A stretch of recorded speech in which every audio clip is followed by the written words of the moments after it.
اعوذ باللہ من الشیطان الرجیم بسم اللہ الرحمن الرحیم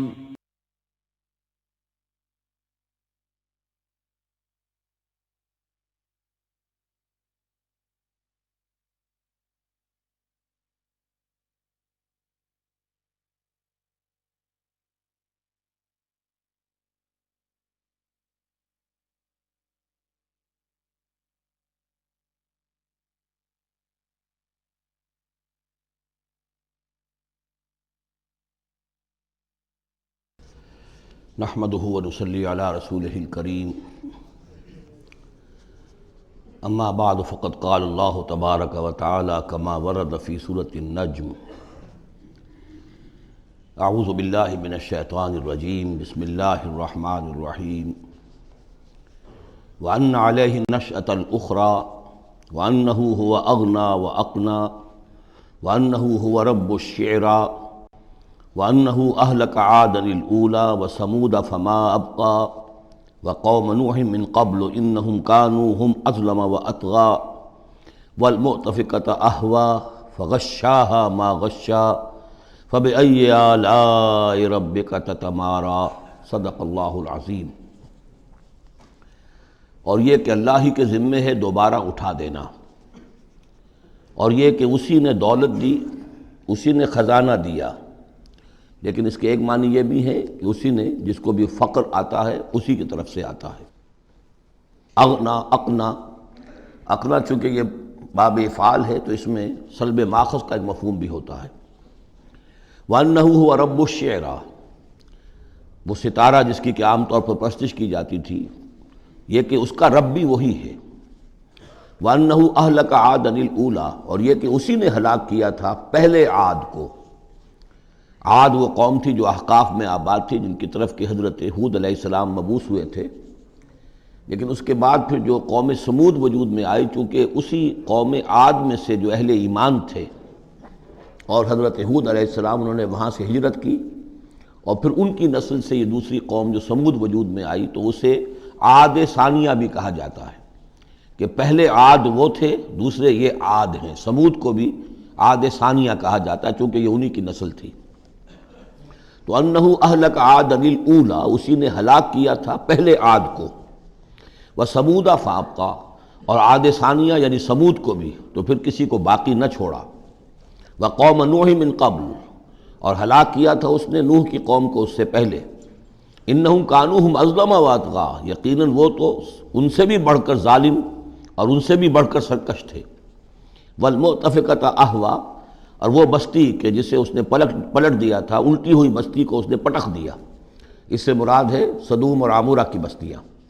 فغشاہا ما غشا، اور پھر اس کو ڈھانپ لیا جس چیز نے کہ ڈھانپ لیا۔ جب اس کے اوپر ایک دفعہ تو وہ زلزلہ آیا اور تلپٹ کر دیا، اور پھر اس پر کنکروں کی بارش ہوئی تھی۔ فغشاہا ما غشا، تو وہ کنکروں کی بارش نے پھر ان کو ڈھانپ دیا۔ فبأی آلاء ربک تتماری، تو تم اپنے رب کی کون کون سی قدرتوں کے بارے میں تم اسے جھٹلاؤ گے یا ان کے بارے میں شک کرو گے۔ ھذا نذیر من النذر الاولیٰ، ھذا یہ یعنی محمد صلی اللہ علیہ وسلم یہ بھی ایک خبردار کرنے والے ہیں، جیسے کہ اور بہت سے خبردار کرنے والے پہلے آ چکے ہیں۔ من النذر الاولیٰ، پہلے کے، نذیر کی جمع نذر۔ ازفت الازفہ، آ چکی ہے قریب وہ آنے والی۔ لیس لہا من دون اللہ کاشفہ، اور نہیں ہے کوئی اس کو کھول دینے والا اللہ کے سوا۔ اس کے یہ بھی معنی ہے کہ جیسے کشتی کا لنگر کہیں ہو تو لنگر کھول کر، لنگر اٹھا کے پھر کشتی کو روانہ کیا جاتا ہے، تو ایسے ہی وہ قیامت ابھی لنگر انداز ہے، لیکن اس کو روانہ کرنا، اسے چلانا اللہ ہی کا کام ہے جب وہ چاہے گا۔ اور یہ بھی ہے کہ اس کا علم جو ہے کہ کھول کر دکھا دیا جائے کہ وہ کب آئے گی، یہ بھی صرف اللہ کے پاس ہے، اس کے سوا کوئی نہیں ہے کہ جو بتا سکے کب آئے گی۔ افمن ھذا الحدیث تعجبون، تو کیا تم کو اس بات سے تعجب ہو رہا ہے؟ ھذا الحدیث، اس قرآن ہی کے بارے میں کہا جا رہا ہے۔ وتضحکون ولا تبکون، اور تم ہنستے ہو اور روتے نہیں ہو۔ وانتم صامدون، اور تم خوش فیلیاں کر رہے ہو، خوش گپیوں میں لگے ہوئے ہو۔ فاسجدوا للہ واعبدوا، بس سجدہ کرو اللہ کے لیے اور اسی کی بندگی کرو، اسی کی پرستش کرو۔ اس سورہ مبارکہ میں جو زور خطابت ہے، جیسا کہ میں نے پہلے عرض کیا کہ ہم لوگ اس کا صحیح اندازہ نہیں کر سکتے۔ یہ جو عربوں کا ایک ذوق تھا، بڑے بڑے خطیب ان کے ہاں ہوتے تھے۔ خود حضور نے فرمایا ہے کہ ان من الشعر لحکمۃ وان من البیان لسحرا، بہت سے شعر ایسے ہوتے ہیں کہ جو حکمت پر مبنی ہوتے ہیں، حکمت کے خزانے، اور بہت سے بیان، بہت سے خطبے، بہت سی تقاریر ایسی ہوتی ہیں کہ جن میں جادو کا اثر ہوتا ہے۔ تو اس خطبے کے اندر جو خطابت کا جوش ہے، جیسا کہ میں نے عرض کیا، اب ظاہر بات ہے کہ وہ عرب اور خاص طور پر جو کہ پوری فصاحت اور بلاغت سے واقف ہوں وہ سمجھتے ہیں۔ لہذا اس کے بارے میں جو رائے آتی ہے وہ یہ ہے کہ آپ نے جس مجمع میں کھڑے ہو کر یہ سورت سنائی تو پورا کا پورا مجمع جو ہے دب بخود رہا، اور وہ ساکت و صامت ہو کر اس کو سنتے رہے۔ وہ کافر بھی تھے، اہل ایمان بھی تھے، بڑے بڑے دشمن بھی تھے حضور کے، لیکن یہ کہ اس کا ایسا زور تھا، اتنا اثر تھا، اتنی تاثیر تھی کہ دم بخود رہے۔ اور آخر میں جب حضور نے یہ آیت پڑھی تو سب کے سب سجدے میں گر گئے۔ البتہ بعد میں پھر انہوں نے بات بنا لی ایک، اور وہ واقعہ ہے تلقا غرانیق العلا کا۔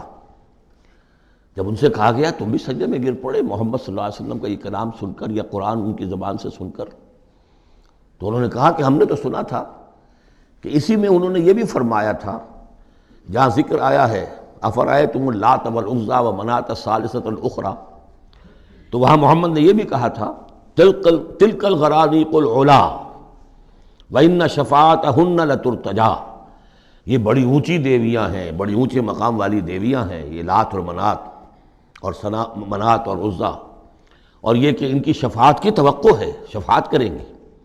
تو ہم نے چونکہ یہ آیت بھی سنی تھی، یہ بھی سنا تھا ان کے زمان سے، لہذا ہم نے سمجھا کہ بس اب جھگڑا ختم ہو گیا، اور محمد نے بھی ہماری دیویوں کو کسی درجے میں مان لیا، جھگڑا تو یہی تھا، لہذا ہم بھی ان کے ساتھ سجدے میں گر گئے۔ لیکن یہ گویا کہ ان کی سخن سازی تھی، یا یہ کہ بعض علماء کی یہ تعویل ہے کہ ہو سکتا ہے کسی شیطان نے جب کہ حضور پڑھ رہے تھے تو یہ الفاظ پڑھ دیے ہوں آواز ملا کر اور انہوں نے سنے ہوں، واللہ عالم۔ لیکن میرے نزدیک یہ اصل میں اس صورت کی تاثیر تھی، اس کی اتنی ہیبت تھی اس میں کہ اس کے نتیجے میں جب آخر میں یہ حکم آیا سجدہ کرو اللہ کو اور بندگی کرو اسی کی، تو وہ سب کے سب گویا کہ بے اختیار جسے ہم کہتے ہیں، فَأُلْقِيَ السَّحَرَةُ سَاجِدِينَ، جیسے القیہ کا لفظ آیا ہے کہ وہ جادوگر جو تھے حضرت موسیٰ علیہ السلام کا جو مقابلہ کرنے آئے تھے، فعل مجہول ہے، گرا دیے گئے جادوگر سجدے میں، جیسے کسی نے ان کو پکڑ کر اور الٹا کر دیا اور سجدے میں گرا دیا، یعنی بے اختیار کرنا انسان کا۔ تو ایسا ہی معاملہ اس سورت کے سننے پر بھی ہوا ہے، واللہ عالم۔ سورۃ القمر، بسم اللہ الرحمن الرحیم، اقتربت الساعۃ وانشق القمر۔ قیامت قریب آ چکی ہے، اور جیسا کہ میں عرض کر چکا ہوں کہ قیامت کی نشانیوں میں سے سب سے قطعی اور یقینی نشانی حضور کی بعثت ہے۔ انما بعثت انا والساعۃ کہاتین، میں اور قیامت ایسے ہیں، میرے ساتھ جڑی ہوئی قیامت آ رہی ہے، اب کوئی فصل نہیں ہے زیادہ۔ اور آپ کو معلوم ہے اللہ کا ایک دن 1000 برس کا ہے، تو ابھی تو 1.5 دن بھی نہیں ہوا نبی اکرم صلی اللہ علیہ وسلم کے انتقال کو، اللہ کے حساب سے 1.5 دن نہیں ہوا۔ بہرحال قیامت قریب آ چکی ہے، اس سے آگے چل کر ہم دیکھیں گے ایک صورت میں یہ آیت بھی آئی ہے، انہم یرونہ بعیدا ونراہ قریبا، یہ اسے دیکھ رہے ہیں بہت دور اور ہمیں وہ سامنے نظر آ رہی ہے۔ ہمارے علم میں ہے کہ وہ تو قیامت جو ہے وہ کھڑے ہوئے اسرافیل اور سور کو منہ پہ انہوں نے لگا رکھا ہے، بس ذرا سا اشارہ ہمارا ہے کہ اس کے بعد وہ سور میں پھونک مار دیں گے۔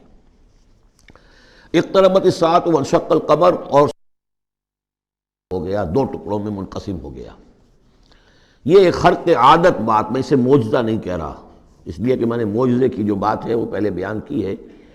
ہر رسول کا معجزہ وہ ہوتا ہے کہ جو دعوے کے ساتھ پیش کیا جائے، اور پھر خاص طور پر جب کہ مطالبہ کیا جا رہا ہو۔ اس قسم کا کوئی معجزہ محمد الرسول اللہ صلی اللہ علیہ وسلم کا سوائے قرآن کے نہیں، خرق عادت بے شمار ہے۔ اولیاء اللہ کی کرامات ہوتی ہیں تو محمد الرسول اللہ صلی اللہ علیہ وسلم کی کرامات جو ہیں وہ تو 1000 گنا ہوں گی۔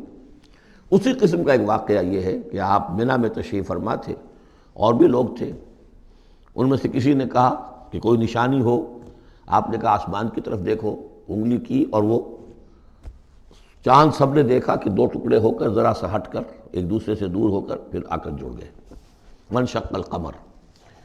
اب اس پر بعض لوگوں نے تو اس اعتبار سے اعتراض کیا جس اعتبار سے ہر خرق عادت کی تعویل کرنے کی کوشش کی ہے، سر سید احمد خان مرحوم اور ان کے مکتبہ فکر کے جو لوگ ہیں، لیکن بعض حضرات نے اس اعتبار سے بھی کہ تاریخی طور پر اس کا کوئی ثبوت نہیں ہے، لیکن یہ کہ یہ معلوم ہوتا ہے، ایک تو یہ کہ اس کا جواب یہ ہے کہ ظاہر بات ہے کسی جگہ پر دنیا میں اس وقت رات تھی، کسی وقت وہ دن تھا، اس میں چاند کو دیکھنے کا سوال ہی نہیں۔ پھر یہ کہ جہاں چاند ہوتا ہے اس میں سب لوگ ٹکٹکی باندھے ہوئے چاند کو تو نہیں دیکھ رہے ہوتے کہ آسمان میں کیا ہوا، اور چاند کا دو ٹکڑے ہو کر ذرا سا ہٹنا اس سے کیا فرق واقع ہوا ہوگا، روشنی اس کی جو کہ تو زمین پر رہی جو بھی تھی، تو کسی نے جو ہے خام خواہ پلٹ کر دیکھا ہو۔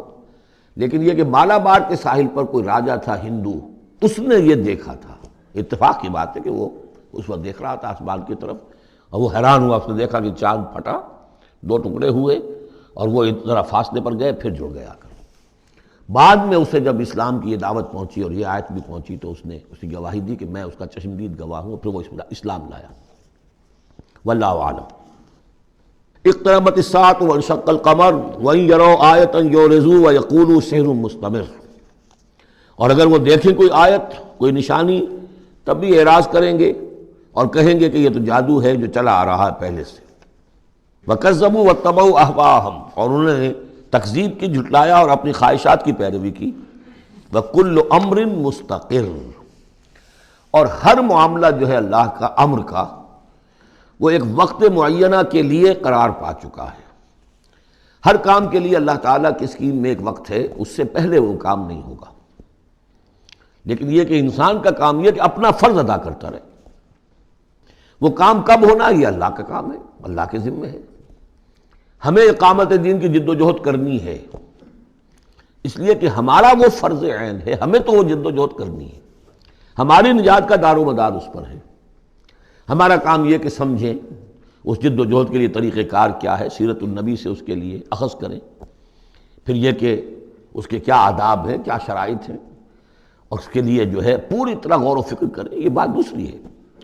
پھر نظر ثانی بھی کرتے رہیں، کیونکہ اب کوئی معصوم تو ہے نہیں کہ جس کے پاس وقتاً فوقتاً جو ہے وہی آ رہی ہو اور ہدایت مل رہی ہو۔ اجتہاد ہی ہے، اجتہاد میں خطا بھی ہو جاتی ہے، بڑے سے بڑے آدمی سے ہو سکتی ہے، لیکن یہ سب کچھ اپنی جگہ پر، فرض اپنی جگہ ہے، جد و جہد کرو۔ باقی ہو سکتا ہے تمہاری زندگی میں نہ آئے، کوئی پرواہ نہیں، تمہیں اپنا فرض ادا کرنا، تم سرخرو ہو جاؤ اللہ کے ہاں کہ اللہ میں نے زندگی اسی کام میں لگا دی، بس تم کامیاب ہو جاؤ گے۔ باقی کب اللہ کو یہ کرنا یہ اللہ جانتا ہے۔ اس حوالے سے اصل میں جو لوگ ذرا ان چیزوں میں عجلت کے شکار ہو جاتے ہیں، پھر وہ یہ ہے کہ اگر دیکھتے ہیں کہ یہ تو کام نہیں ہو رہا، سیدھے طریقے سے نہیں ہو رہا، تو الٹے سیدھے طریقے، ٹیڑھی انگلیوں سے گھی نکالو اگر سیدھے سے نہیں نکل رہا، بائی ہک اور بائی کرک، دائیں بائیں سے کسی طریقے سے، پھر وہ غلطیاں ہوتی ہیں، پھر وہ تحریکیں جو ہیں غلط راستوں پہ پڑ جاتی ہیں۔ اصل غلطی یہی ہوتی ہے کہ یہ نہ سمجھا جائے کہ اس کو کر گزرنا میرا فرض ہے، نہیں نہیں نہیں، اس کو کرنے کی جد و جہد میں تن من دھن لگا دینا میرا فرض ہے، کر گزرنا یہ اللہ کے ذمہ ہے، وہ کب چاہے گا کہ یہ ہو اسی وقت ہوگا۔ وَلَقَدْ جَاءَهُم مِّنَ الْأَنبَاءِ مَا فِيهِ مُزْدَجَرٌ، ان کے پاس وہ خبریں آ چکی ہیں، انباء الرسل، جس میں ڈانٹ ہے، ان کے لیے تہدید ہے، اگر ان خبروں کو وہ سنیں اور سمجھیں تو ان کے لیے بھی اس میں سبق ہے۔ حکمتٌ بالغۃ، جہاں وہ ڈانٹ اور ڈپٹ ہے اس کے اندر، وہیں پر حکمت بھی ہے پوری، اور بالغہ پوری حکمت۔ فما تغنی النذر، لیکن یہ کہ یہ جو بھی آئے خبردار کرنے والے، ان سے ان کو کوئی فائدہ نہیں پہنچا۔ فتول عنہم، کوئی ہر صورت میں آپ دیکھ رہے ہیں، اے نبی ذرا آپ درگزر کیجئے، آپ ذرا توجہ ہٹا لیجئے۔ فتول عنہم، تو آپ ذرا ان سے آپ اپنا رخ پھیر لیجئے۔ یوم یدعو الداعی الی شیء نکر، جب وہ دن آئے گا جس دن کہ ایک پکارنے والا پکارے گا ایک بڑی ناگوار چیز کی طرف، جب سور پھونکا جائے گا اور یہ نکلیں گے اپنے قبروں سے۔ خش عن ابصارہم، ان کی نگاہیں زمین میں گڑی ہوئی ہوں گی۔ یخرجون من الاجداث کانہم جراد منتشر، یہ اپنی قبروں سے ایسے نکل کر آئیں گے جیسے کہ ٹنڈی دل پھیلا ہوا ظاہر بات ہے ایک ایک جگہ پر نہ معلوم کتنے کتنے لوگ جو ہیں وہ دفن ہیں. اب پورے 10,000 برس نسل انسانی زمین پر اگر رہی ہے، یا ہو سکتا ہے اس سے بھی زیادہ ہو، اللہ عالم، تو پھر یہ کہ آخر انسان جو نکلیں گے، جو بڑے بڑے شہر گنجان آباد علاقے تھے وہاں سے جو نکلیں گے ٹڈی دل، جراد المنتشر، مہطعین الی الداعی، اور وہ دوڑتے ہوئے آئیں گے پکارنے والے کی پکار پر. یقول الکافرون ھذا یوم عسیر، ساتھ ہی وہ کافر جو ہیں، کیونکہ جیسا کہ آگے چل کر ہم پڑھیں گے سورہ قیامہ میں، بل الانسان علی نفسہ بصیرہ، ہر انسان کو معلوم ہوگا میں کتنے پانی میں ہوں، کہاں کھڑا ہوں، میں نے زندگی کہاں گزاری تھی. تو کافر کہیں گے، یقول الکافرون ھذا یوم عسیر، یہ تو بڑا سخت دن ہے. کذبت قبلہم قوم نوح، اب دیکھیے کہ اس میں سورہ نجم میں انباء الرسل نہیں تھی، دلائل عقلی اور آیات آفاقی وہ ساری گفتگو تھی. اب یہاں پر یہ اس کا جوڑا ہے قمر، اس میں انباء الرسل ہے، وہی جوڑے کی جو سورہ انعام اور سورہ اعراف جو اس کا مکمل ترین سمجھیے کہ ایک مثال تھی، اس کے لیے ایک نمونہ، تو اسی طریقے پر آپ کو یہ تقسیم ملے گی. کذبت قبلہم قوم نوح، جھٹلایا تھا ان سے پہلے نوح کی قوم نے، فکذبوا عبدنا، انہوں نے ہمارے بندے کو جھٹلا دیا. وقالوا مجنون وازدجر، کہا مجنون ہے، پاگل ہو گیا ہے، اور جھڑک دیا گیا ہمارا وہ بندہ، ہمارا وہ جلیل قدر رسول. فدعا ربہ، تو اس نے پکارا اپنے رب کو، انی مغلوب فانتصر، میں تو اب مغلوب ہو گیا ہوں، مجھ پر غلبہ پا لیا اس قوم نے، بس میری مدد فرما اور انتقام لے. جیسے کہ ہم پڑھ چکے ہیں، وَلَقَدْ سَبَقَتْ كَلِمَتُنَا لِعِبَادِنَا الْمُرْسَلِينَ إِنَّهُمْ لَهُمُ الْمَنْصُورُونَ وَإِنَّ جُنْدَنَا لَهُمُ الْغَالِبُونَ. یہ بات تو ہماری بہت پہلے سے طے شدہ ہے ہمارے رسولوں کے بارے میں کہ ان کی مدد ہو کر رہے گی اور ہمارا لشکر جو ہوگا وہی غالب آ کر رہے گا. تو جب انہوں نے دعا کی، دہائی دی، انی مغلوب فانتصر ففتحنا ابواب السماء بماء منہمر، تو ہم نے کھول دیے آسمان کے دروازے اس پانی کے ساتھ جو پھر چھاجوں برستا رہا مسلسل. وفجرنا الارض عیونا، اور ہم نے زمین کو بھی پھاڑ دیا جگہ جگہ سے، چشمے اس میں سے نکال دیے. آسمان سے پانی برس رہا ہے، زمین کے چشمے جو ہے ابل پڑے ہیں، ہمالیہ کے چشمے ابلنے لگے، تو گویا کہ اس زمین پہ سے بھی چشمے جو ہے پھوٹ گئے. فجرنا الارض عیونا فالتقى الماء، پانی مل گیا، آسمان سے برسنے والا پانی اور زمین کے چشموں میں سے نکلنے والا پانی دونوں نے مل کر، فالتقى الماء على امر قد قدر، ایک ایسی بات کے لیے کہ جو طے ہو چکی تھی، جس کا اللہ کی طرف سے فیصلہ ہو چکا تھا، یعنی پوری قوم کے غرق ہونے کی بات. وحملناه على ذات الواح ودسر، اور ہم نے اسے سوار کرا دیا اس چیز میں کہ جو بنی ہوئی تھی لکڑی کے تختوں اور کیلوں سے، یعنی کشتی. تجری بأعیننا، اور وہ کشتی چل رہی تھی ہماری نگاہوں میں، ہم دیکھ رہے تھے ہمارے سامنے. جزاء لمن کان کفر، اور یہ بدلہ تھا اس کا، اس کے لیے کہ جس کی ناقدری کی گئی تھی، ہم نے اسے بچایا اور اس کے ساتھ اس کے صاحب ایمان ساتھیوں کو بچایا. وَلَقَدْ تَرَكْنَاهَا، اور ہم نے اسے چھوڑ دیا ہے، آیتاً، ایک نشانی کے طور پر، فَهَلْ مِن مُدَّکِرٍ، تو ہے کوئی کہ جو اس سے نصیحت اخذ کرے. جیسا کہ میں نے عرض کیا، یہ کشتی بھی جیسے شداد کی جنت جو ہے اب دنیا میں معلوم ہو گئی ہے کہ وہ نیچے ریت کے اندر دبی ہوئی موجود ہے، اور جیسے یہ حضرت لوط جہاں بھیجے گئے تھے ان شہروں کے بھی کھنڈرات اب معلوم ہو گیا ہے کہ سمندر کی تہہ میں موجود ہیں، اسی طرح سمجھ لیجئے کہ وہ کشتی بھی ایک روز کھل کر سامنے آ جائے گی. فَكَيْفَ كَانَ عَذَابِي وَنُذُرِ، تو کیسا ہوا میرا عذاب اور میرا خبردار کرنا، کھڑکھڑا دینا، ڈرا دینا.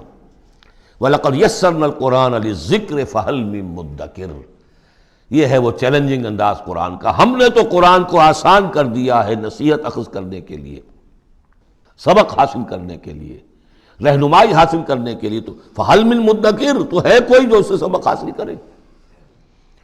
جو لوگ اس صورت کو آج پڑھ رہے ہیں، اور یہ 4 دفعہ یہ آنی ہے، یہ آیت، یہ ترجیحی آیت ہے، دوہرا کر آ رہی ہے یہاں پر.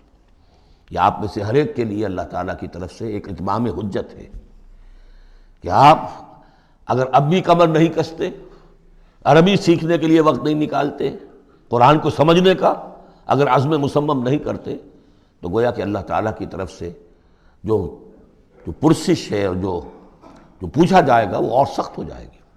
اور کسی کو تو بتایا نہیں گیا، لوگوں کو معلوم نہیں. لوگوں کو تو صرف ثواب بتائے گئے، للیلۃ القدر میں ایک نفل پڑھو گے اتنے ہزار نفلوں کا ثواب ہو جائے گا. وہ بیچارے نفل پڑھتے جا رہے ہیں، انہیں کیا پتہ قرآن میں کیا ہے، قرآن نے کیا کہا ہے. تو فرمایا وَلَقَدْ يَسَّرْنَا الْقُرْآنَ لِلذِّكْرِ. تم یہ نہیں کہہ سکو گے اللہ بہت مشکل کتاب تھی. یہ نہیں، بہت آسان کتاب ہے. باقی رہ گئی ایک زبان، تو عربی زبان کو مردہ زبان تو نہیں ہے. عبرانی زبان کو یہودیوں نے زندہ کر دیا، مر چکی تھی بالکل. سنسکرت کو ہندوؤں نے زندہ کر دیا جو مر چکی تھی بالکل. لیکن یہ عربی زبان، یہ تو بڑی زندہ زبان ہے. کتنا بڑا علاقہ ہے دنیا میں کہ جس کے بولنے والے یہ ہیں. آج کوئی انٹرنیشنل فورم ایسا نہیں ہے جس میں عربی زبان میں ترجمہ ساتھ نہ ہوتا ہو. یہ تو دنیا کی مانی ہوئی چوٹی کی زبانوں میں سے ہے. اردو کا ترجمہ نہیں، حالانکہ بڑی تعداد میں لوگ ہیں اردو بولنے والے بھی، لیکن UN میں یا کہیں اور اس طرح کے اداروں میں اردو کا ترجمہ نہیں ہے. لیکن جن زبانوں میں وہاں سائملٹینیس ترجمے ہوتے ہیں ان میں عربی زبان شامل ہے. تو لیونگ لینگویج ہے، زندہ زبان ہے، سیکھنے میں کیا دقت ہے. وَلَقَدْ يَسَّرْنَا الْقُرْآنَ لِلذِّكْرِ فَهَلْ مِن مُدَّكِرٍ كَذَّبَتْ عَادٌ فَكَيْفَ كَانَ عَذَابِي وَنُذُرِ. جھٹلایا تھا قوم عاد نے بھی، تو کیسا رہا میرا عذاب اور میرا خبردار کرنا. اِنَّا أَرْسَلْنَا عَلَيْهِمْ رِيحًا صَرْصَرًا. ہم نے ان پر مسلط کر دی، بھیج دی ان پر ایک تند ہوا. فی یوم نحس مستمر، ایک نحوست والے دن میں، اور پھر وہ ہوا چلتی چلی گئی. تنزع الناس، وہ اکھاڑتی تھی لوگوں کو. جیسے آپ کسی درخت کے تنے کو اکھاڑتے ہیں تو اس طرح وہ ہوا لوگوں کو اکھاڑتی تھی. کأنہم اعجاز نخل منقعر، گویا کہ وہ تنے ہیں یا جڑیں ہیں کھجور کی، اکھڑی ہوئی یا کھوکھلی. تو اس طریقے سے وہ، اور چونکہ بڑے طویل القامت لوگ تھے تو وہ پھر جب گرے ہیں مر کر پٹک کر، جب کہ ہوا نے ان کو پٹکا ہے اور مرے ہیں، تو جو پڑے ہوئے تو معلوم ہوتا تھا کہ کھجوروں کے تنے پڑے ہوئے. فَكَيْفَ كَانَ عَذَابِي وَنُذُرِ. تو کیسا رہا میرا عذاب اور میرا خبردار کرنا. وَلَقَدْ يَسَّرْنَا الْقُرْآنَ لِلذِّكْرِ فَهَلْ مِن مُدَّكِرٍ. پھر دوہرا دیا گیا، پھر کان کھول کر سن لیجیے. ہم نے تو اس قرآن کو آسان کر دیا ہے سبق حاصل کرنے کے لیے، نصیحت اخذ کرنے کے لیے. تو ہے کوئی کہ جو اس سے سبق حاصل کرے، رہنمائی اخذ کرے. کذبت ثمود بالنذر. اسی طرح قوم ثمود نے بھی جھٹلایا خبردار کرنے والوں کو. فقالوا ابشرا منا واحدا نتبعہ. کیا ہمارے اندر ہی سے ایک شخص، ہم اس کی پیروی کریں؟ اس کی پیروی کریں گے ہم. یہ کون ہے؟ صالح، ہمارا ایک فرد ہے، ہماری قوم کا ہے. بشرا منا واحدا، ہمارا ہی ایک بشر، ہم ہی میں سے. نتبعہ، ہم اس کے پیچھے چلیں گے، اس کا کہنا مانیں گے، اس کی پیروی کریں گے، اس کی اطاعت کریں گے. انا اذا لفی ضلال وسعور. پھر تو ہم گویا کہ اپنے ہاتھوں اپنے آپ کو ڈال دیں گے گمراہی کے اندر بھی اور آگ کے اندر بھی. شعیر کی جمع ہے یہ سعور. یعنی یہ ہمیں خبر دے رہا ہے کہ آخرت میں اگر تم نے مجھے نہ مانا تو جہنم میں جھونکے جاؤ گے. ان کو مان کر ان کے پیچھے چلے تو گویا کہ ہم نے اپنے آپ کو یہی جہنم میں جھونک دیا. القی الذکر علیہ من بیننا. کیا ذکر انہی پر القاء کیا گیا ہمارے مابین؟ کوئی اور نہیں ملا تھا بڑا چودھری ہمارا؟ بل ہوا کذاب و نشر. نہیں، یہ جھوٹا ہے اور شیخی خورا ہے، خام خواہ جو ہے بڑائی مار رہا ہے کہ مجھ پر وہی آئی ہے. سیعلمون غدا من الکذاب الاشر. بتا دیا گیا کہ کل ہی تمہیں معلوم ہو جائے گا، عنقریب معلوم ہو جائے گا کون جھوٹا ہے، کون شیخی خورا ہے، صالح یا تم. انا مرسل الناقۃ فتنۃ لہم. ہم بھیج دیتے ہیں یہ اونٹنی کا جو معجزہ انہوں نے طلب کیا تھا، یہ ان کے لیے فتنہ ہے، ان کے لیے آزمائش ہے. فرتقبہم واصطبر. تو اب ان کا انتظار کیجئے. اے صالح، ان سے گفتگو ہو رہی ہے، واصطبر، اور ذرا صبر کیجئے، چند دن کی مہلت. وَنَبِّئْهُمْ أَنَّ الْمَاءَ قِسْمَةٌ بَيْنَهُمْ. انہیں خبردار کر دیجئے، بتا دیجئے انہیں کہ پانی جو ہے ان کے مابین اب تقسیم ہو جائے گا.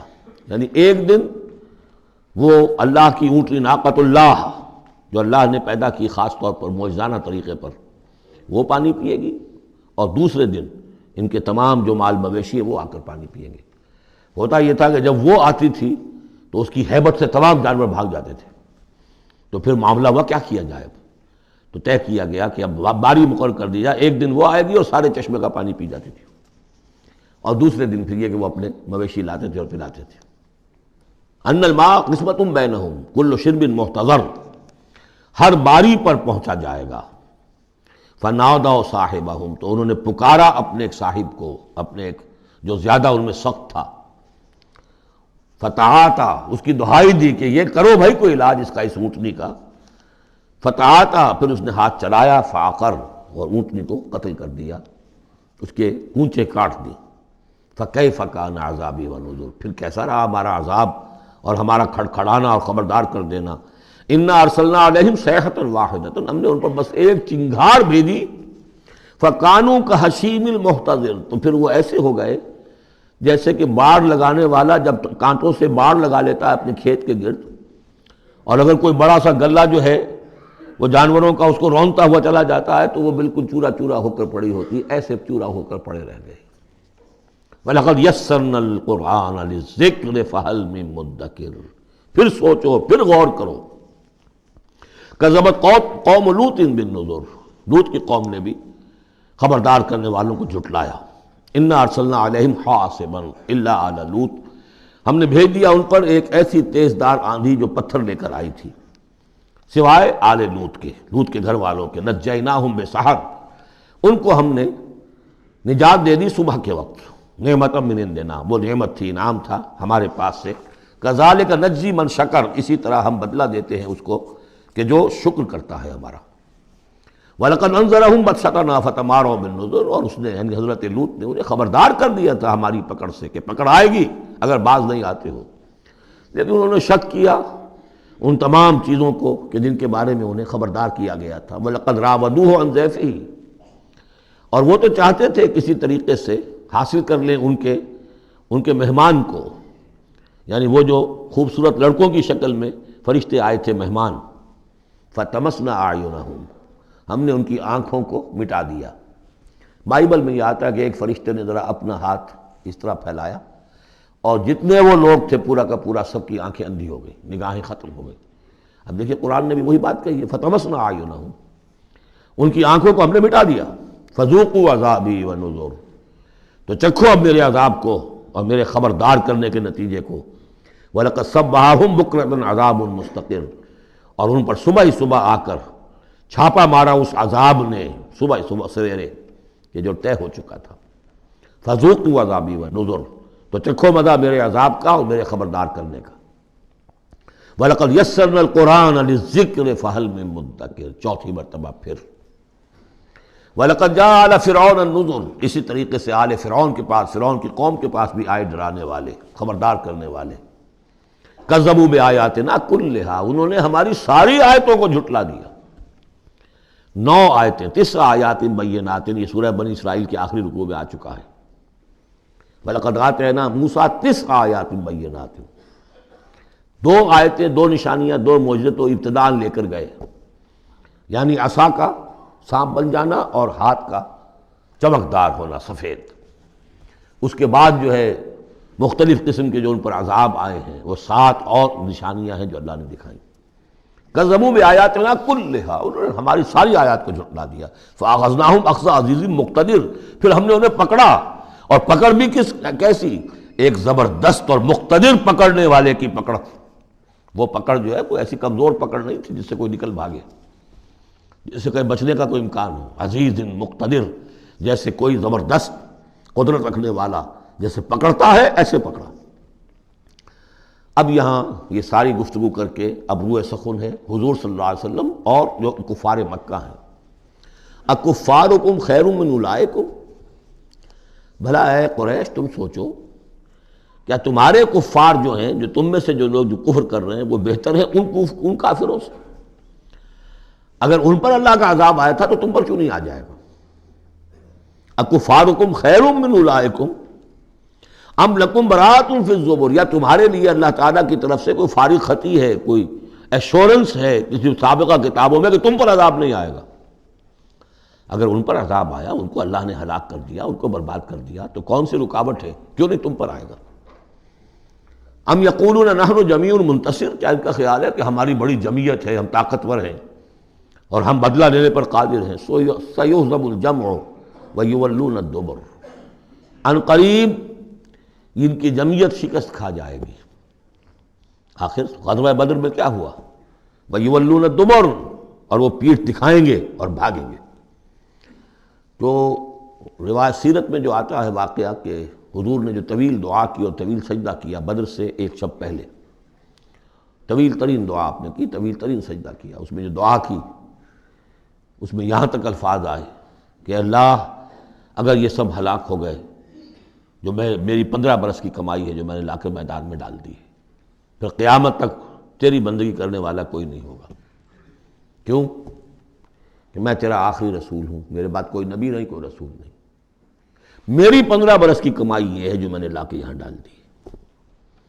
تو اس کے بعد پھر حضرت ابوبکر نے بھی کہا، وہ پہرے پر کھڑے ہوئے تھے کہ بس حسبک حسبک، حضور بس کیجئے بس کیجئے، لیکن عین اسی وقت پھر یہ آپ نے سر اٹھایا تو کہا، یہی آیت پڑھتے ہوئے آپ کی زبان مبارک پر یہ آیت جاری تھی اس وقت، سَيُهْزَمُ الْجَمْعُ وَيُوَلُّونَ الدُّبُرَ، یہ جمعیت جو ہے ہزار کی یہ شکست کھا جائے گی اور یہ سب پیٹھ دکھا کر بھاگیں گے۔ بَلِ السَّاعَةُ مَوْعِدُهُمْ وَالسَّاعَةُ أَدْهَىٰ وَأَمَرُّ، بلکہ یہ تو چھوٹے موٹے عذاب ہیں جو دنیا میں آئیں گے، شکست ہو جائے گی اور کچھ مارے جائیں گے 70 ان کے، یا کچھ اور ہو جائے گا، یا ذلت ہو جائے گی، رسوائی ہو جائے گی۔ سن 9 ہجری میں اعلان عام کر دیا جائے گا قتل عام کا، اور پھر یہ جو ہیں پھر یہ ایمان لائیں گے یا عرب چھوڑ کے بھاگ جانے پر مجبور ہو جائیں گے۔ لیکن یہ چھوٹی چیزیں ہیں، بَلِ السَّاعَةُ مَوْعِدُهُمْ، اصل جو ان کے وعدے کا وقت ہے وہ ہے قیامت، وَالسَّاعَةُ أَدْهَىٰ وَأَمَرُّ، اور وہ قیامت جو ہے وہ بہت بڑی آفت بھی ہے اور بہت کڑوی بھی ہے۔ مرن کہتے ہیں کڑوے کو، اور امر سب سے زیادہ کڑوی۔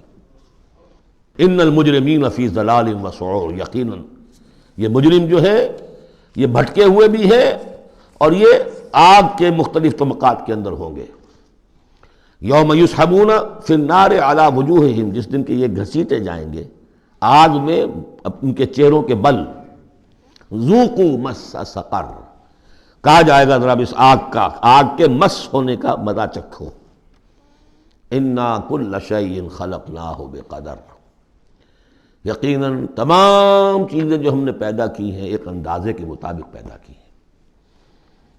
وما امرنا الا واحدۃ کلمح بالبصر، اور ہمارا جو امر ہے اس کی شان تو یہ ہے کہ بس جیسے نگاہ کا لپک جانا، وہی بات کن فیکون، ہمارے امر کا معاملہ تو یہ ہے۔ وَلَقَدْ أَهْلَكْنَا أَشْيَاعَكُمْ فَهَلْ مِن مُدَّكِرٍ، اور دیکھو اے قریش، ہم نے تمہاری اس جزیرہ نما عرب میں بسنے والی بہت سی قوموں کو ہلاک کیا، فَهَلْ مِن مُدَّكِرٍ، تو کوئی ہے اس سے سبق حاصل کرنے والا۔ یعنی ایک قرآن ہے جو تمہارے لیے تذکر کا سورس ہے، ایک وہ تاریخ ہے، آیات تاریخیہ، ایام اللہ، ان سے تم سبق حاصل کر سکتے ہو۔ ایک آیات آفاقی و انفسی ہیں، ان سے سبق حاصل کر سکتے ہو۔ وَكُلُّ شَيْءٍ فَعَلُوهُ فِي الزُّبُرِ، اور وہ تمام کام جو یہ کر رہے ہیں یہ صحیفوں میں لکھے جا رہے ہیں، ریکارڈ ہو رہے ہیں۔ وَكُلُّ صَغِيرٍ وَكَبِيرٍ مُسْتَطَرٌ، اور ہر چھوٹی چیز بھی بڑی چیز بھی لکھی جا رہی ہے۔ یہی بات ہم نے وہاں پڑھی تھی سورہ کہف میں، وَوُضِعَ الْكِتَابُ فَتَرَى الْمُجْرِمِينَ مُشْفِقِينَ مِمَّا فِيهِ وَيَقُولُونَ يَا وَيْلَتَنَا مَا لِهَذَا الْكِتَابِ لَا يُغَادِرُ صَغِيرَةً وَلَا كَبِيرَةً إِلَّا أَحْصَاهَا وَوَجَدُوا مَا عَمِلُوا حَاضِرًا۔ اس وقت وہ کافر چیخ اٹھیں گے کہ یہ کیسی کتاب ہے، کیسا اعمال نامہ ہے، کیسا ریکارڈ ہے کہ اس نے کسی چھوٹی سی چھوٹی مائنیوٹس ڈیٹیلز کو بھی omit نہیں کیا ہے، بڑی چیزیں بھی ہیں چھوٹی بھی ہیں۔ تو یہاں بھی فرمایا کل صغیر و کبیر مستطر، ان المتقین فی جنات و نہر، یقیناً ہمارے خدا ترس بندے، ڈرنے والے بندے، آخرت کے خیال سے لرزاں و ترساں رہنے والے بندے، ہمارے احکام کی پابندی کرنے والے بندے، دنیا کی زندگی میں پھونک پھونک کر قدم رکھنے والے بندے، وہ ہوں گے باغات میں اور نہروں میں، چشموں میں۔ فی مقعد صدق عند ملیک مقتدر، ان کا بہت اعلیٰ رتبہ ہوگا۔ قدم صدق، یہ سورہ یونس میں بھی آ چکا ہے، قدم صدق عند ربہم، عند ملیک، اس بادشاہ کے مقرب ہو جائیں گے، قریب ہوں گے، مقتدر، شہنشاہ ارض و سما جو مقتدر ہے اس کے مقربین میں ان کا شمار ہوگا۔ اللہم ربنا اجعلنا منہم، اللہم ربنا اجعلنا منہم۔ اللہم ربنا اجعلنا منہم، آمین یا رب العالمین۔ سورۃ الرحمن اور سورۃ الواقعہ یہ آخری جوڑا ہے۔ میں نے عرض کیا تھا شروع میں کہ یہ 7 صورتیں جو ہیں ان میں سے سورہ قاف منفرد ہے، سورہ زاریات، سورہ طور جوڑا ہے، سورۃ النجم، سورۃ القمر جوڑا ہے، سورۃ الرحمن، سورۃ الواقعہ یہ جوڑا ہے۔ یہ جوڑا بڑا عجیب ہے۔ قرآن مجید کی یہ 2 صورتیں ایسی ہیں کہ نبوت، رسالت، وحی، ان تینوں کے ذکر سے بالکل خالی، ذکر ہی نہیں۔ ہر صورت کا اپنا ایک مزاج ہے، اپنی ایک خاص شان ہے اس میں۔ اور دوسرے یہ کہ سورہ رحمان جو ہے یہ واحد صورت ہے پورے قرآن میں جس میں مسلسل خطاب جنوں اور انسانوں سے متواتر ہو رہا، پیرلل۔ ویسے تو یہ کہ یہ بات میں عرض کر چکا ہوں کہ جنوں میں کوئی نبی نہیں، ان میں روح نہیں ہے، روح آدم میں پھونکی گئی تھی، اور چونکہ ریسیپینٹ آف وحی از روح، تو ان کے ہاں وحی نہیں ہے، لہذا وہ بھی جو انسانوں میں رسول آئے ہیں انہی کی ہدایت کے پیرو رہے۔ ان میں سے جو اچھے لوگ ہیں، جو نیک لوگ ہیں، وہ ایمان لائے، جس کی ایک مثال ہمارے سامنے آ بھی چکی ہے۔ وہ جنات تھے، حضرت موسیٰ پر ایمان رکھنے والے تھے، تورات کے ماننے والے تھے، اور ان کا گزر ہوا، قرآن انہوں نے سنا، وہ ایمان لے آئے، اور پھر جا کر وہ اپنی قوم میں تبلیغ شروع کر دی۔ تو گویا کہ قرآن مجید میں جب یا ایھا الناس کہا جاتا ہے تو اگرچہ انسان مراد ہیں، لیکن یہ کہ انہی کے تابع خطاب جو ہے وہ جنات سے بھی ہے، لیکن اس صورت میں اس کو کھول دیا گیا۔ باقی یہ اسی پر قیاس کرتے ہوئے پورے قرآن کو سمجھیے کہ پورے قرآن کے مخاطب انسان بھی ہیں، جنات بھی ہیں، لیکن یہاں صرف یہ کہ اس کو ایک ایک قدم کے اوپر تثنیہ کا صیغہ، فَبِأَيِّ آلَاءِ رَبِّكُمَا تُكَذِّبَانِ فَبِأَيِّ آلَاءِ رَبِّكُمَا تُكَذِّبَانِ یا معشر الجن والانس، اے انسانوں اور اے جنات کی جماعتوں، جو کھل کر جو ہے صراحت کے ساتھ جو ہے انسانوں کے ساتھ جنات کا ذکر اور ان سے خطاب، تو صرف اس ایک صورت میں پورے قرآن مجید میں۔ ایک اور بات یہ ہے کہ اس میں 2 جنتوں کا تذکرہ ہے، اور سورہ واقعہ میں بھی ایسا ہی ہے۔ ان دونوں میں ترتیب عجیب ہے مضامین کے اعتبار سے، جس کو کہ آپ مرر امیج کہتے ہیں۔ آج کل مکان بہت سے بنتے ہیں ایسے کہ بالکل مرر امیج ہوتے ہیں کہ یوں لا کے ملا دیے تو ایک جیسے ہوں گے۔ ڈرائنگ روم جڑے ہوئے ہیں، پھر کوئی بیڈ روم ہے وہ ادھر ہے، پھر ادھر آخر میں پورچ ہے، وہی نقشہ ادھر ہے وہی نقشہ ادھر ہے، تو گویا کہ ہے مرر امیج۔ تو ان دونوں صورتوں میں مضامین جو ہے مرر امیج کے ساتھ ہیں۔ سورہ رحمان میں قرآن مجید کی عظمت کا بیان اور اس کا جو حق ہے جو انسانوں کو ادا کرنا چاہیے اس کو مضمر کیا، اور عظمت قرآن کا بیان کیا۔ یہ شروع ہو رہی ہے صورت اس سے۔ سورہ واقعہ میں وہ آخر میں آئے گا قرآن کی عظمت کا بیان، اور جو لوگ کہ اس کا حق ادا نہیں کرتے ان کا انجام۔ پھر اس میں اس کے بعد جو ہے پہلے ذکر ہے اہل جہنم کا، اور اس کے بعد ہے 2 طرح کی جنتوں کا، 2 درجے ہیں اہل جنت کے، لیکن وہاں کیا ہے؟ پہلے تذکرہ ہے دو کامیاب گروہوں کا، اور پھر آخر میں تذکرہ ہے جہنمیوں کا۔ اس اعتبار سے اس میں مضامین کی بڑی گہری مناسبت بھی ہے، اور ایک مرر امیج کی ترتیب سے یہ عکسی ترتیب ان کے مضامین میں ہے۔ سورۃ الرحمن، بسم اللہ الرحمن الرحیم۔ نوٹ کر لیجئے یہ ترجیحی جو آیت ہے اس میں 31 مرتبہ آئی ہے آیت۔ کل آیات 78 ہیں، جن میں سے 31 جو ہیں وہ تو در حقیقت فَبِأَيِّ آلَاءِ رَبِّكُمَا تُكَذِّبَانِ اس کی تکرار ہے۔ یہ اسلوب قرآن مجید میں یا تو سورہ شعراء میں آ چکا ہے، 8 بار وہ الفاظ آئے تھے، اِنَّ فِي ذَلِكَ لَآیَةً وَمَا كَانَ أَكْثَرُهُم مُؤْمِنِينَ وَإِنَّ رَبَّكَ لَهُوَ الْعَزِيزُ الرَّحِيمُ، 8 مرتبہ۔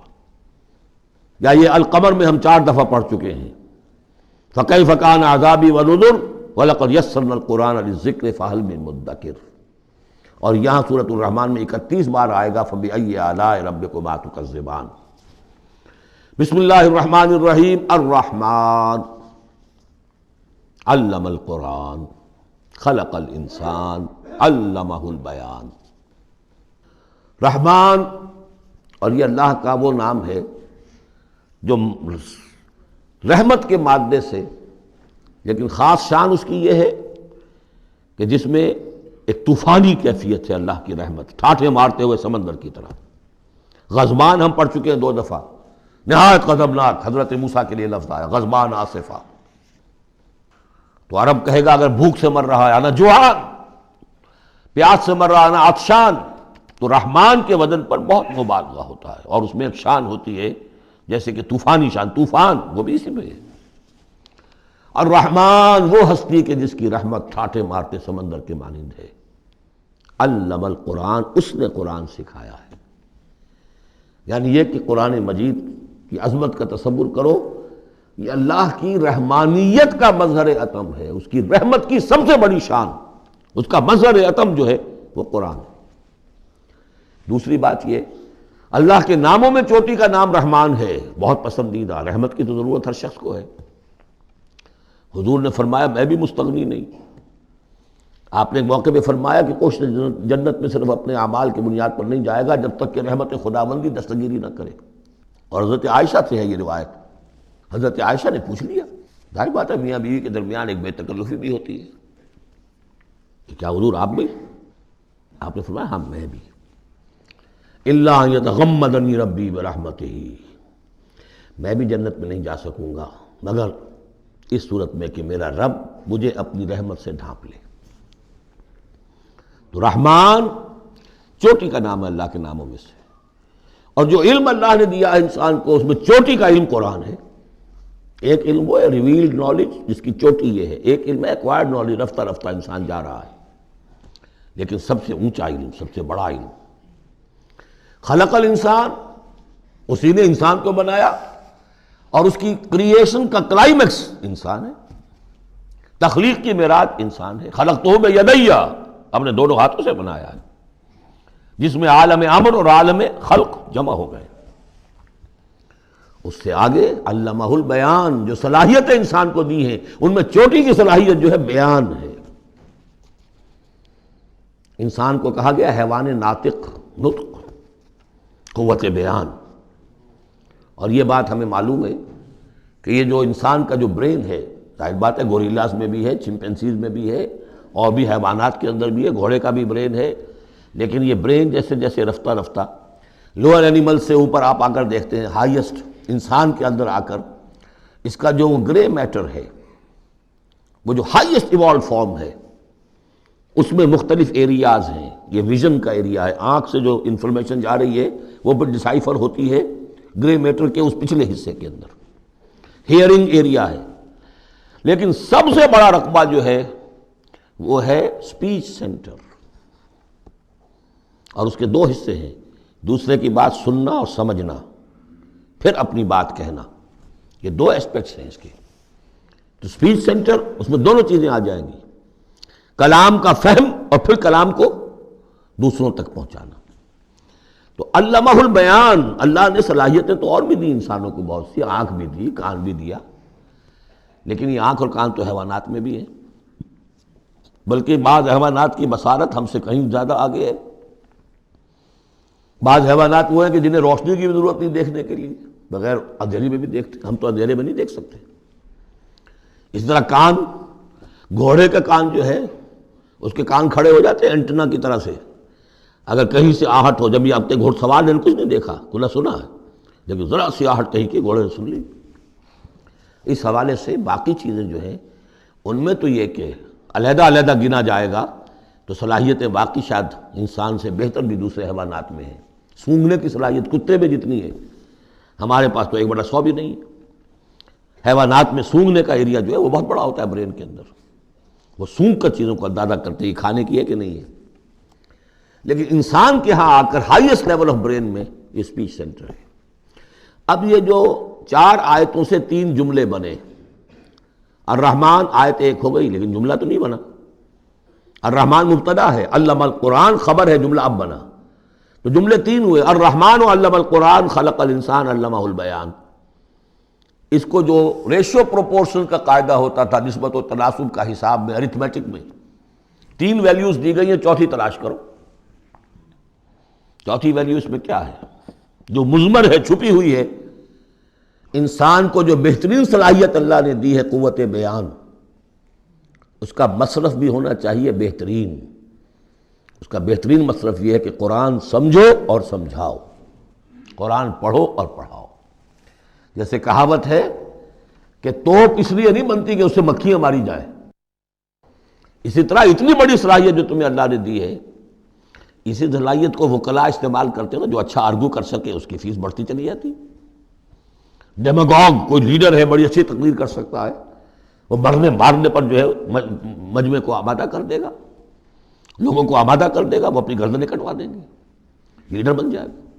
تو یہ صلاحیت جو ہے اس لیے نہیں ہے کہ تو دنیا میں لیڈریاں اپنی بناؤ اس کے ذریعے سے، اس کا مصرف کیا ہے؟ قرآن سمجھو اور سمجھاؤ۔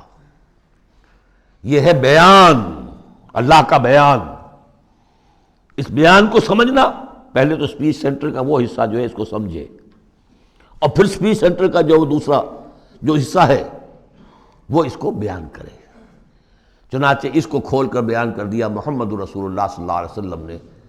حدیث ہے آپ کی جس کے راوی ہیں عثمان ابن عفان۔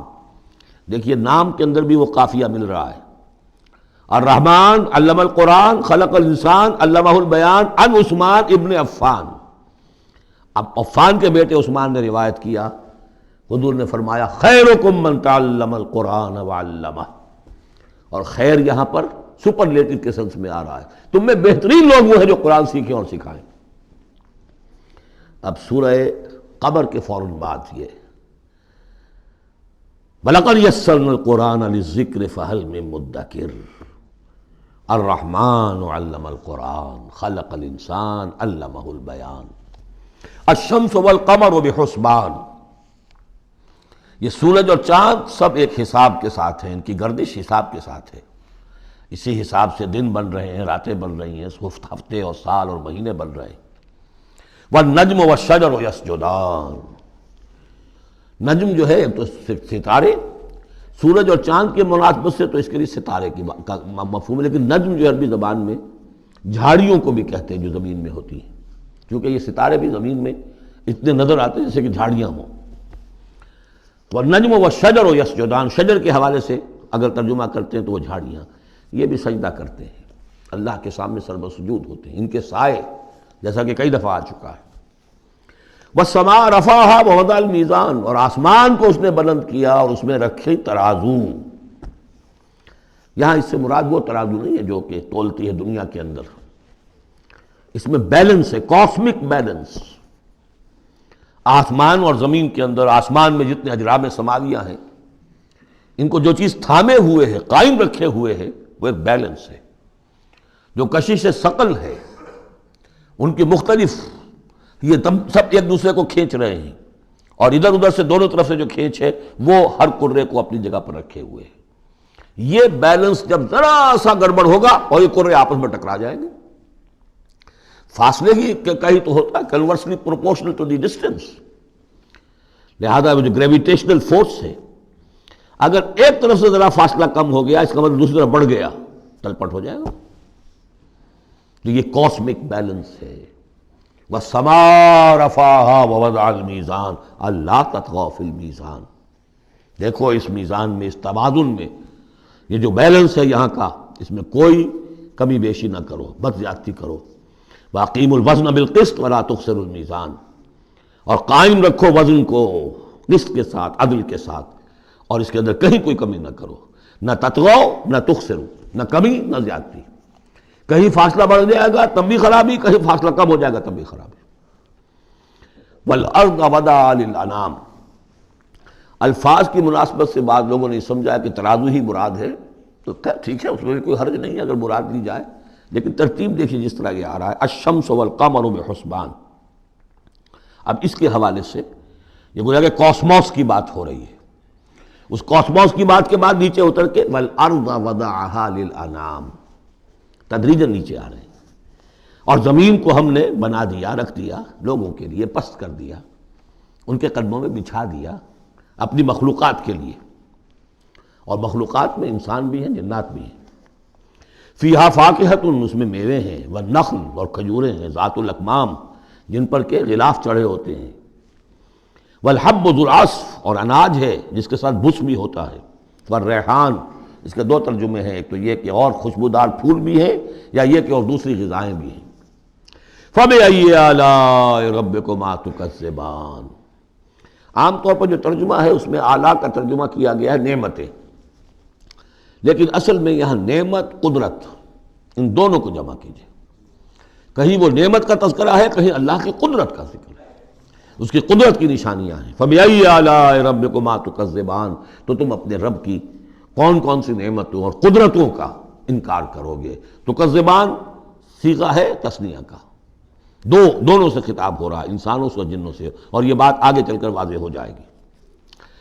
خلق الانسان من صلصال کالفخار، ہم نے بنایا انسان کو اس صلصال سے، اس سوکھی ہوئی خشک مٹی سے، وہ گارا سنا ہوا گورا، صلصال من حمئی مسنون، اور جب وہ اتنا سوکھ گیا کہ کھنکنے لگا، کالفخار جیسے ٹھیکرا ہوتا ہے اسے بنایا. وَخَلَقَ الْجَانَّ مِن مَّارِجٍ مِّن نَّارٍ، اور جنات کو ہم نے بنایا آگ کی لپٹ سے، جس کو کہ ہم اس سے پہلے پڑھ چکے ہیں سورہ ہجر میں، نار السموم، لو جیسی ہوتی ہے جس کے اندر کی آگ ہوتی ہے. تو ایسے ہی وہ جو فلیم ہوتا ہے، شعلہ، اس کا ایک حصہ تو ہے جو نظر آتا ہے اور ایک حصہ وہ جو نظر نہیں آتا. وہ جو اوپر کا حصہ ہے وہ ہے جہاں پہ سب سے زیادہ ہیٹ ٹیمپریچر ہائیسٹ وہاں ہوتا ہے، وہ ہے مارج من نار. فَبِأَيِّ آلَاءِ رَبِّكُمَا تُكَذِّبَانِ، رب المشرقین و رب المغربین، وہ رب ہے مشرقوں کا بھی، دونوں مشرقوں کا اور دونوں مغربوں کا. یہ تسنیہ کی جو مناسبت سے یہاں پر مشرقین و مغربین کا، کہیں مشارق والمغارب ہے، رب المشارق والمغارب، کہیں مشرق و مغرب ہے، اور یہ سب ٹھیک ہے. مشرق و مغرب واحد کی حیثیت سے بھی درست ہے. اور مشرقین اور مغربین، اس وقت کا جو مشرق ہے جہاں سورج نکل رہا ہے، اس کے مقابلے میں مغرب ہے جہاں وہ ڈوبے گا. لیکن وہی مغرب وہ مشرق ہے دوسرے، ہمارا جو پیچھے جو حصہ ہے گلوب کا اس کا مشرق ہے، اور جو ہمارا مشرق ہے وہ اس کا مغرب ہے. تو دو مشرق دو مغرب. پھر یہ کہ ہر نقطہ جو ہے زمین پر وہ مشرق بھی ہے مغرب بھی ہے. کسی نہ کسی وقت وہاں پر سورج جو ہے طلوع ہو رہا ہے، کبھی وہاں پر غروب ہو رہا ہے. تو مشارق والمغارب. لیکن یہاں پر تسنیہ کی مناسبت سے رب المشرقین و رب المغربین، دونوں مشرقوں کا رب مالک اور دونوں مغربوں کا.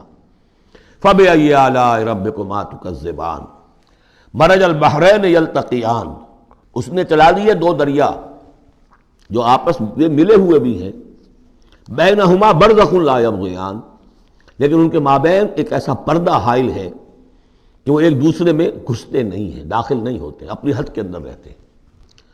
یہ ہیں گرم روئیں چلتی ہیں ٹھنڈے پانی کے سمندر میں، یا جیسے کہ کابل پر نظر آتا ہے دو دریا چل رہے ہیں، دریائے سندھ کا پانی علیحدہ نظر آ رہا ہے اور دریائے کابل کا علیحدہ نظر آ رہا ہے، اور یہ اٹک پر نظر آتا ہے، اور کافی دور تک پھر یہ علیحدہ علیحدہ چلتے نظر آتے ہیں. فَبِأَيِّ آلَاءِ رَبِّكُمَا تُكَذِّبَانِ يَخْرُجُ مِنْهُمَا اللُّؤْلُؤُ وَالْمَرْجَانُ، اور ان دونوں سے نکلتے ہیں موتی بھی اور مونگے بھی. فَبِأَيِّ آلَاءِ رَبِّكُمَا تُكَذِّبَانِ وَلَهُ الْجَوَارِ الْمُنشَآتُ فِي الْبَحْرِ كَالْأَعْلَامِ، اور اس کے لیے ہی ہیں، اللہ ہی کی ملکیت ہے وہ پہاڑ جیسے جہاز، جوار المنشآت جو اونچے کھڑے رہتے ہیں اور سمندر میں ایسے ہوتے ہیں جیسے پہاڑ. پچھلے زمانے میں بھی تو اگرچہ بادبانی ہوتے تھے، لیکن جب بادبان کھل جاتے تھے تو بڑی اونچی جو ہے بادبان ہوتے تھے ان کے، پہاڑ کی طرح، پہاڑیاں چھوٹی چھوٹی. اور آج جو کچھ چلتے ہیں بڑے بڑے جہاز، ان کو جو دیکھیں تو واقعی تو وہ پہاڑ ہوتے ہیں سمندر میں.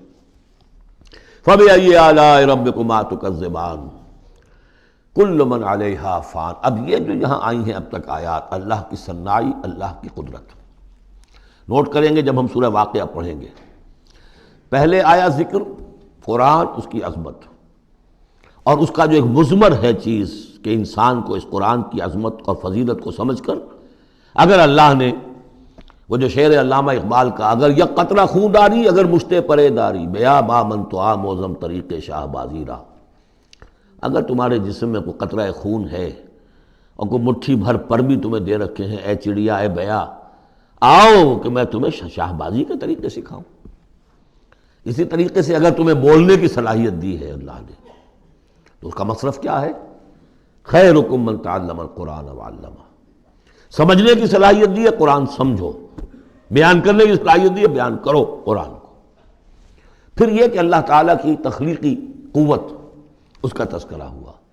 وہاں آپ دیکھیں گے یہ بالکل الٹی یہی ترتیب ہوگی. آخر میں قرآن مجید کی عظمت، اس سے پہلے اللہ کی تخلیقی عظمت، اللہ کے یہی جو اعلیٰ ہے. اس کے بعد اب پہلے جہنم والوں کا تذکرہ یہاں ہو رہا ہے، وہاں بعد میں ہوگا.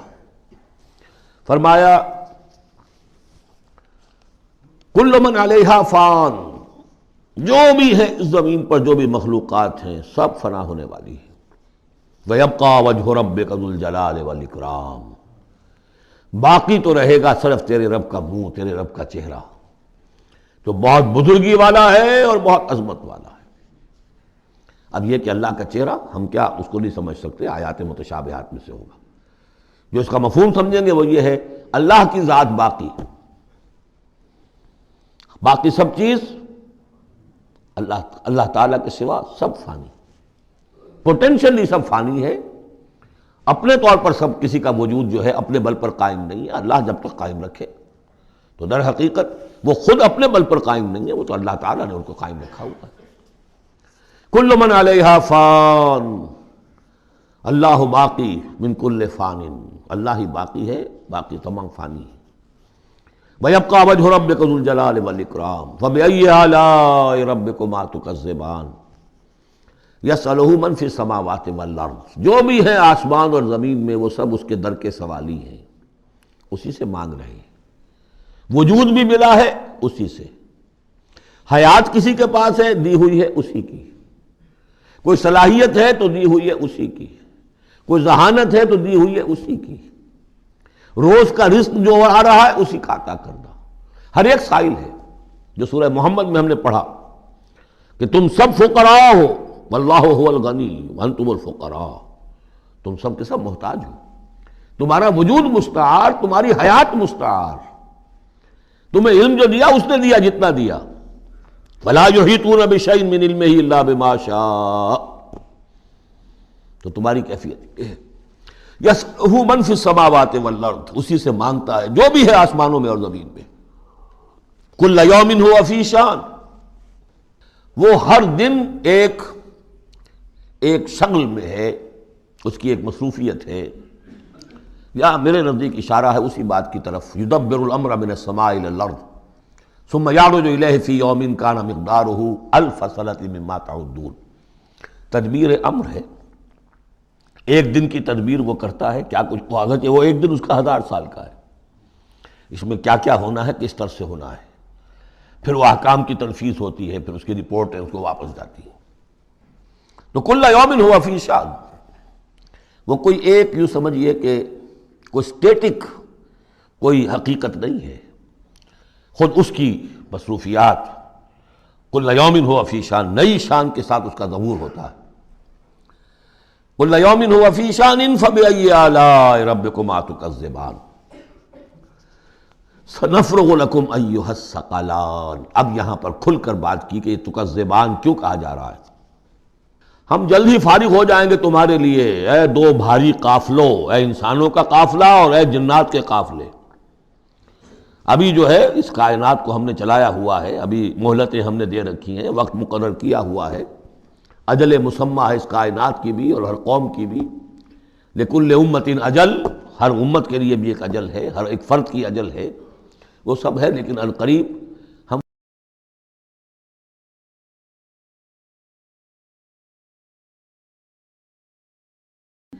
فَبِأَيِّ آلَاءِ رَبِّكُمَا تُكَذِّبَانِ، تو اے جنات اور اے انسانوں کی جماعتوں، تم اپنے رب کی کن کن نعمتوں کا اور کن کن صنائیوں کا، کن کن قدرتوں کا انکار کرو گے. بارک اللہ لی ولکم فی القرآن العظیم ونفعنی وإیاکم بالآیات والذکر الحکیم.